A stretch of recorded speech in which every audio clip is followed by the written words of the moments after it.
Education is all around us and is a compulsory part of life. And when you want to go further into your education, it isn't cheap. You'll find that student debt is quite common in England, and more students apply for loans each year. Students end up becoming in a lot of debt, especially when maintenance loans are needed for accommodation. There are a lot of things to consider when getting a loan to pay for tuition fees. You only need to repay your loan once you've graduated and earning above £21,000 a year, paying back 9% of what you get paid, and the loan is completely wiped after 30 years. Repayments are taken via the payroll, just like tax, so you never actually handle the cash, meaning there will be no debt collectors chasing you. Compared to today's graduates, you will repay less each year and have much bigger loans and pay higher interest, so it will take much longer to repay now, and depending on earnings, may cost a lot more. Many will never pay it all back. Many graduates, even some of those starting on a salary of £25,000, won't repay everything owed within the 30 years, so you may be repaying for much of your working life. Paying up front could be throwing tens of thousands of pounds away. Fears about fees mean some parents aim to pay them up front. If you're planning to use savings, bear in mind that since you may end up not repaying all of what you borrowed before the 30-year wipe, you could be throwing big money away. Using that money for a deposit on a house, for instance, could be better use of it. Betty is a student at Exeter College taking a foundation degree who is living at home with her parents while doing the course. It was quite hard to get the loan and the grant. It was quite difficult because you have so many forms to fill in and there's so many hoops to jump through.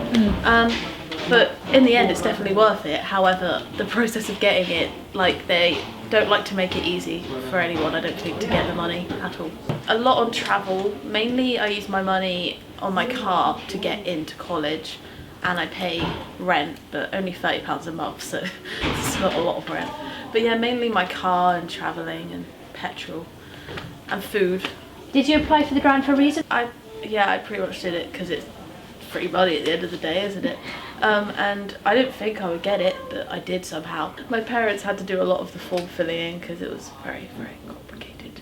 Get his bank details and everything and send it off to him to get it worth it. So it was a very hard process. Does the extra money help you with your course? Yeah, definitely. Only the other day I could buy stuff like a camera equipment and my tripod and stuff just so it's easier for me to film videos and get random supplies for videos. I bought a whiteboard the other day for a video, and it's just a lot easier, and it's nice to not have money worries. I can just know that I'll be okay. Scottish students studying in Scotland pay no tuition fees.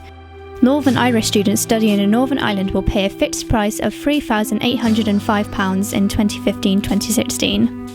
But if you are a student living away from home while studying, then there is an extra fee of maintenance. For this, there is a maintenance loan, and for current students from no later than the 2015-2016 academic year can apply for a maintenance grant, which is where if your household income is less than £25,000 per year, then you qualify for a grant of £3,387, which never has to be paid back.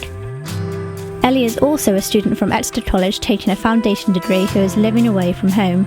You have to be a really organised person to sort of keep track of where your money's going, especially as a student, because you'll spend money on the most ridiculous things and then you'll be like, wait, what? Do you feel sensible with money? Occasionally. Sometimes I'll make really good choices and save my money, but then other times, like I said, I'll just be really silly with it. But that's what happens. You see a lot of money in your bank and you're like, yeah, I can spend a bit. Can you live off the money you receive? From student finance? No. I have to work because else I wouldn't have enough money to pay to travel into college every day. My money just about pays for my rent and bills each month, and so I have to work to earn money to be able to buy other things. Do you worry about having to pay it back? I used to, but not so much anymore because I have more of an understanding of it, so I know that I won't have to pay it back until I'm earning a certain amount, and after a while they kind of cancel it out anyway. So I'm not too worried. It's kind of scary knowing that you owe the government lots of money, but no, I'm not too worried. Even though many people worry about getting a student loan, there isn't really a downside to it. Many students think of themselves in debt, but it doesn't work out like that. You don't have to pay back the money until you are earning enough money, and if you never earn that amount, you never have to pay it back, as simple as that. So when people think that education isn't worth the money, they might need to think again.